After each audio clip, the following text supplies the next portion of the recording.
Hoy os voy a hablar de uno de esos episodios de la historia que generan fascinación.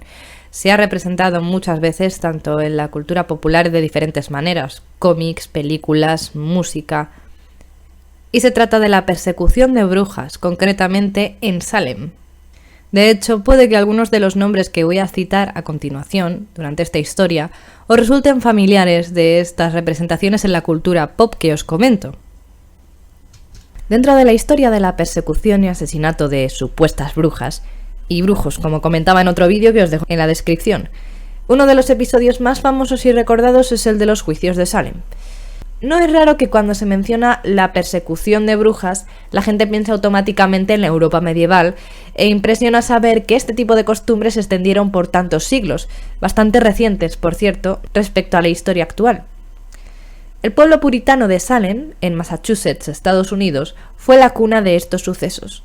Unos juicios desarrollados entre febrero de 1692 y mayo de 1693. Esto desencadenó juicios en otras ciudades, pero los de Salem son los que más destacan. Todo comenzó una mañana de enero, el día 20 en la iglesia del pueblo. Betty y Abigail Williams, de 9 y 11 años, e hija y sobrina del reverendo y ministro de la villa, Samuel Parris, sufrieron unos desmayos, ataques y comportamientos muy extraños. Se arrastraban por el suelo, se contorsionaban y tenían convulsiones a la vez, lanzando objetos. Su explicación sobre estos sucesos es que se sentían muy afligidas por una presencia sobrenatural, inhumana e invisible. Por otro lado, Anna Puntman, de 12 años, dijo que peleó contra una bruja que la quería decapitar. Y el médico William Griggs, al no encontrar problemas físicos en la chica, lo atribuyó a la influencia del demonio. Esas chicas estaban embrujadas. Con su fanatismo religioso, todos coincidieron en que era obra del mismísimo diablo, obligando a las niñas a confesar y viéndose presionadas estas a colgar el muerto a Tituba, una esclava negra de Barbados que las cuidaba.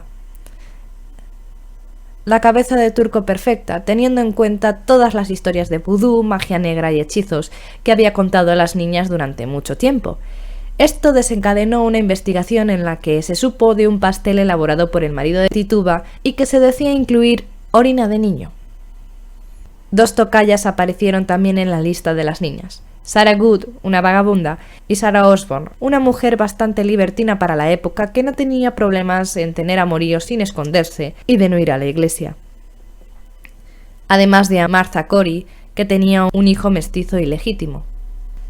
Estas mujeres fueron examinadas por los magistrados durante febrero, manipulándolas para que confesasen que tenían contacto con el diablo, porque era la única manera para no acabar en la horca. Porque les decían que era la única manera para no acabar en la horca.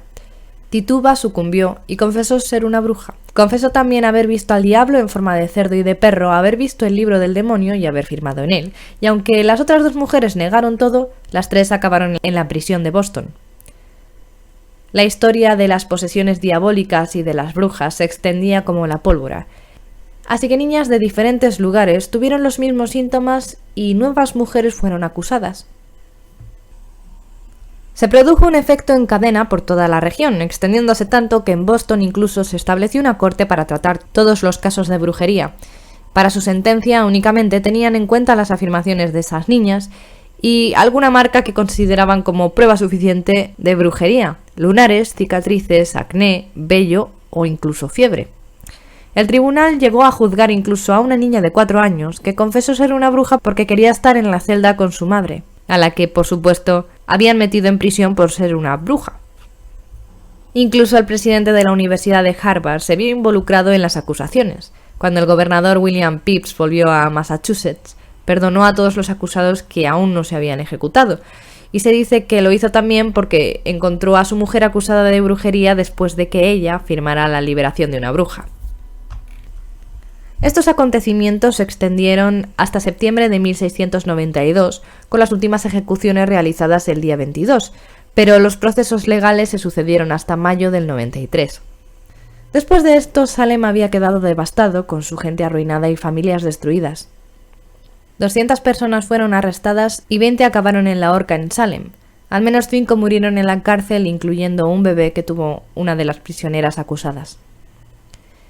Algunas de las víctimas registradas eran George Burroughs, el antiguo reverendo de Salem, que fue acusado de ser el jefe de las brujas y murió recitando una oración, a pesar de que esto se consideraba imposible para un brujo o bruja.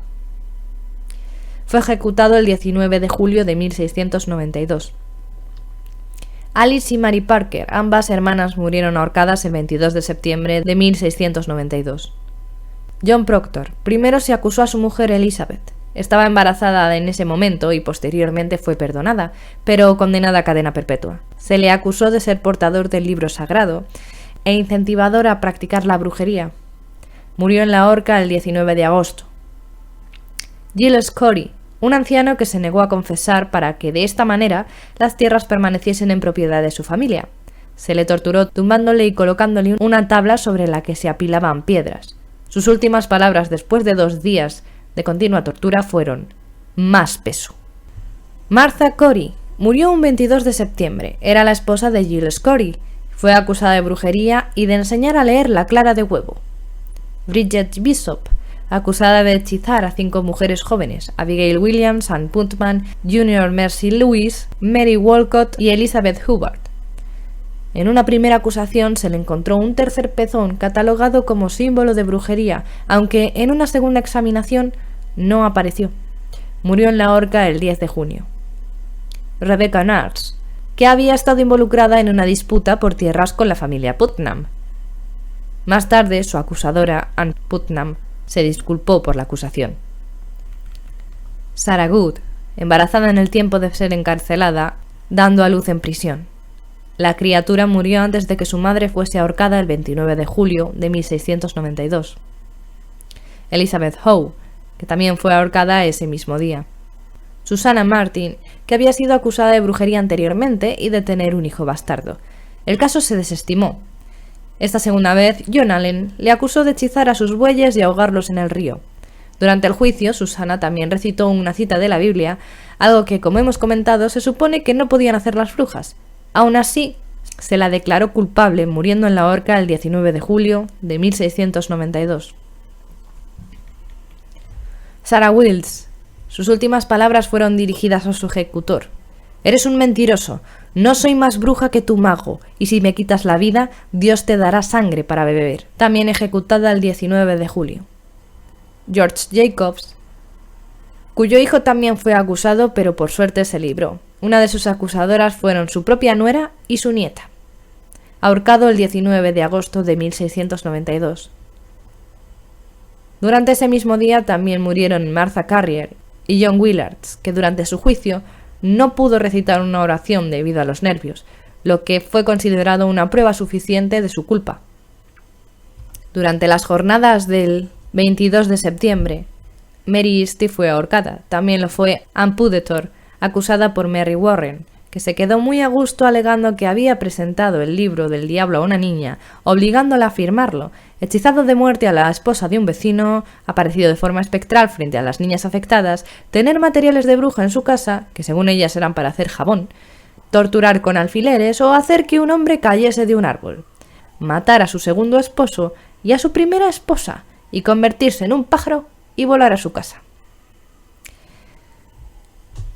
Wilt Monreer, una vecina conocida por su mal humor, que aún así los vecinos catalogaron como más probablemente una mala pécora que una bruja. La ahorcaron el 22 de septiembre. Margaret Scott y Samuel Wardle también murieron ese día. A este se le acusó junto a su mujer y su hija.